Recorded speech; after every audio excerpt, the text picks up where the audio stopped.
योगी power strike में अजीत फंसे, पवार के 3 दांव से भाई पर कैसे भारी पड़ी सुप्रिया सुले। एनसीपी सुप्रिया शरद पवार ने 38 दिन में पार्टी के भीतर दूसरी बार चौंकाने वाला फैसला किया है। 2 मई को पवार ने एनसीपी अध्यक्ष पद से इस्तीफा दे दिया था। वहीं अब उन्होंने प्रफुल्ल पटेल और बेटी सुप्रिया सुले को सरकारी अध्यक्ष बनाने का ऐलान किया है। पवार के इस फैसले के बाद उनके भतीजे अजीत के सियासी भविष्य को लेकर सवाल उठ रहे हैं। अजीत को सीनियर पवार का उत्तराधिकारी माना जाता रहा है। गठबंधन की सरकार में एनसीपी कोटे से उप मुख्यमंत्री भी रह चुके अजीत वर्तमान में विधानसभा में नेता प्रतिपक्ष हैं। उधर कार्यकारी अध्यक्ष बनने के बाद सुप्रिया अब पार्टी के भीतर शरद पवार के बाद नंबर 2 बन गई हैं। एनसीपी में पहली बार कार्यकारी अध्यक्ष का पद बनाया गया है। सुप्रिया के अलावा जितेंद्र अवहाद और सुनील तटकरे को भी बड़ी जिम्मेदारी दी गई है। दोनों अजीत विरोधी गुट के नेता हैं।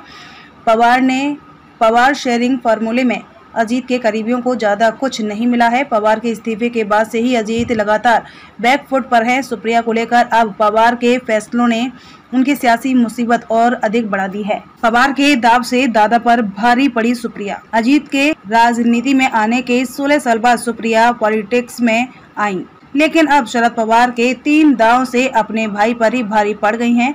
कैसे, आइए इसे विस्तार से जानते हैं। नंबर 1, सुप्रिया को महाराष्ट्र और चुनाव का प्रभारी बनाना। एनसीपी के भीतर अब तक महाराष्ट्र से जुड़ा फैसला अजीत पवार, जयंत पाटिल की सलाह पर शरद पवार करते थे। सुप्रिया सुले को महाराष्ट्र की पॉलिटिक्स से दूर रखा गया था, लेकिन अब पवार ने सुप्रिया को महाराष्ट्र की कमान दे दी है। सुप्रिया को कार्यकारी अध्यक्ष के साथ साथ महाराष्ट्र, हरियाणा और पंजाब की भी जिम्मेदारी दी गई है। प्रभारी होने के नाते सुप्रिया टिकट बंटवारे से लेकर संगठन की सर्जरी तक फैसला खुद कर सकेंगी। इतना ही नहीं, महाराष्ट्र एनसीपी के सभी नेता सुप्रिया को रिपोर्ट करेंगे। अजीत पवार महाराष्ट्र विधानसभा के नेता प्रतिपक्ष हैं।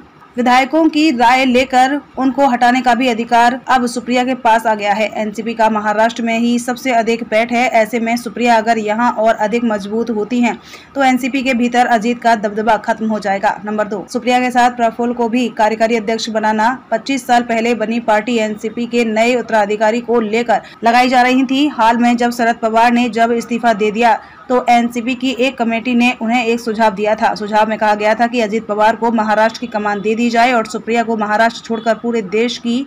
लेकिन शरद पवार ने अजीत के बदले प्रफुल्ल पटेल और सुप्रिया को कार्यकारी अध्यक्ष बना दिया है। प्रफुल्ल पटेल बीमार रहने की वजह से राजनीति में कम ही सक्रिय रहते हैं। पटेल को अजीत पवार गुट का माना जाता है। सीनियर पवार ने उनका कद बढ़ाकर अजीत को अलग थलग करने की गुगली चली है। ऐसे में शरद पवार के इस दांव से सुले एनसीपी में पावरफुल मानी जा रही है। अजीत के मुकाबले उत्तराधिकारी की जंग में उनकी दावेदारी भी काफी मजबूत हो गई है। नंबर 3, इस्तीफा का इमोशनल कार्ड खेलकर फैसला लेना। अजीत पवार ने सुप्रिया को कार्यकारी अध्यक्ष बनाए जाने और खुद को कोई पद न मिलने पर टिप्पणी करने से इनकार कर दिया है। हालांकि उन्होंने ट्वीट कर सुप्रिया और प्रफुल्ल पटेल को बधाई दी है। एनसीपी में सुप्रिया के बढ़ते कद बढ़ने पर अजीत के बागी होने का खतरा था। अजीत अगर बागी होते तो कई विधायक भी पार्टी छोड़ सकते थे, लेकिन पिछले महीने इस्तीफा का दांव खेलकर शरद पवार ने उनके इस मंशा पर भी पानी फेर दिया। जिस तरह पिछले महीने शरद पवार के लिए कार्यकर्ता सड़क पर उतर आए थे, वो नजारा अजीत देख चुके हैं और इसका रिजल्ट भी जानते हैं।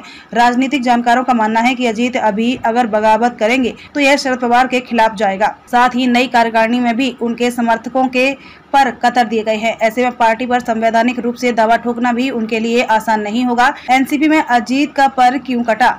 नेता प्रतिपक्ष का पद अजीत के पास शरद पवार के भाई के पोते और एनसीपी विधायक रोहित पवार ने कहा कि अजीत के पास नेता प्रतिपक्ष का संवैधानिक पद है, इसीलिए उन्हें संगठन में कोई जिम्मेदारी नहीं दी गई है। पत्रकारों से बात करते हुए रोहित ने कहा कि 1 पोस्ट 1 पर्सन का फॉर्मूला लागू किया गया है। अजीत पवार को इसलिए कोई पद नहीं दिया गया है। सब एकजुट होकर आगे काम करेंगे। बीजेपी के साथ मिलने की चर्चा। महाराष्ट्र के सियासी गलियारों में पिछले 1 पखवाड़े से अजीत पवार के बीजेपी के साथ जाने की चर्चा चल रही है। अजीत के बयान ने इसे और बल दिया है। हालांकि गठबंधन की बात को अजीत और शरद दोनों नकार चुके हैं। मुंबई की सत्ता के गलियारों में दावा किया जा रहा है कि 54 में से 40 विधायक अजीत पवार के साथ हैं, जो कभी भी बीजेपी गठबंधन में शामिल हो सकते हैं। अजीत 2019 में बीजेपी के साथ जा भी चुके हैं। ऐसे में सीनियर पवार को पार्टी टूटने का डर भी सता रहा था।